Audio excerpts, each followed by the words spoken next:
this time, oh, it's not okay just because it's Alyssa. They're like, oh my gosh, are you okay? And just in my face, I don't even know what happened. It was so quick, I could compare it to Funniest Home Videos when something flies at the camera and it goes fuzzy. That was me. So they come up here all in my face and, oh, what's wrong? And I don't know.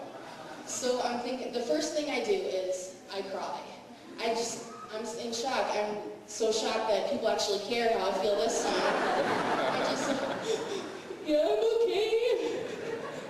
I still don't know what happened. Nobody ever told me. So, and they care so much this time. I get hit in the face, but they carry me back, all the way back from the ring, which used to be on the field. And like I just broke my ankle or something. They were holding me up, and I was okay. And so I come into school and I start to thaw out, and now my head feels like Neil Peart's playing the drums right on my, it hurt. And everybody's asking, what happened, what happened? I don't know. So it's pouring now, and I get in my truck, and I'm just bawling. Because the first thing I think of is, my dad is going to kill me. And I don't know why. I still don't know why I thought that, because he wasn't going to kill me. I just got hit with something, you know? So I got over that, and I guess, and I never got a black eye from that either. After about a week, it swelled up and it turned yellow right here, and I got gypped again. But at least I have a story that I can tell that pretty much no one can tell. And whenever I tell it, I succeed in making Jody feel bad every time. The next thing that I'd like to teach you about, well, that one is how to stay away from Jody when she's throwing something, is it started off in 8th grade, first hour science with Mrs. Gustafson. And I was not feeling good at all. And we were correcting this huge assignment. And Gabe, if I remember right, was sitting right across from me, and we were about 40 questions in. And Gabe, who is a really smart guy, he never had a problem with science. He must have had a vision about Maddie being his future girlfriend the night before, because he didn't do his homework. And he was just getting all of them wrong. And so, question 41, sorry Gabe, and I get a heave in my stomach, and oh, I'm okay. 41, 42, wrong, sorry Gabe, and then I get another one, but I'm past it. Just before I can put a check mark by number 43, I get another heave, and I know that I'm not going to make it. So I do what any smart 8th grader would. I put my hand over my mouth, fingers spread apart. I think that I'm going to force vomit back down through my throat and into my stomach. So, and Kelsey even said, out of nowhere, I'm just like, and it goes everywhere. On my books, on the ceiling probably, in my lab, and on Gabe's paper.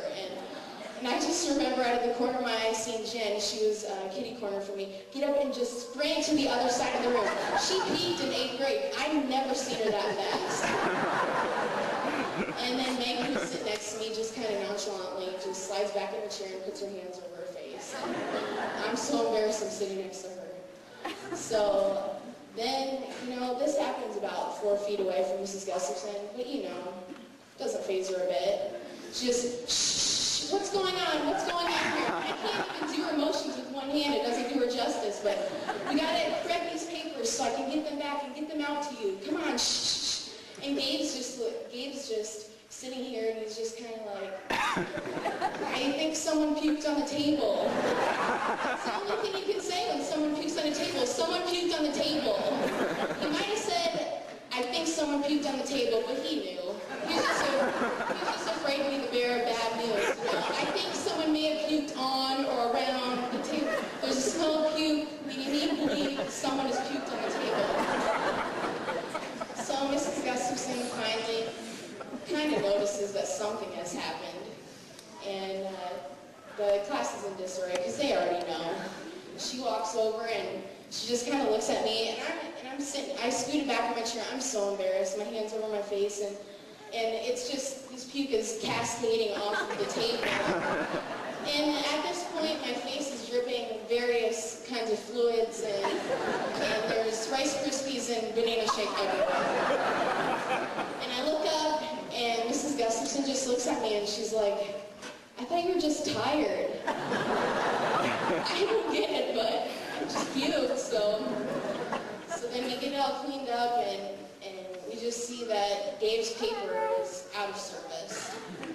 And she looks at Gabe and she says, well, I guess you'll get 100% on paper today. And he still hasn't paid me back. I'm just kidding, but so I hope you enjoyed my pain, the stories of my pain, and maybe can learn something from it. And there, shiny thing again. How was it going to end? No, I'm just kidding. So next time, if you have to puke, if you're in a meeting or in a class, puke on your own paper, not someone else's. And if Jody's throwing anything, stay at least 100 feet away. Thank you guys. Thanks for the half of you that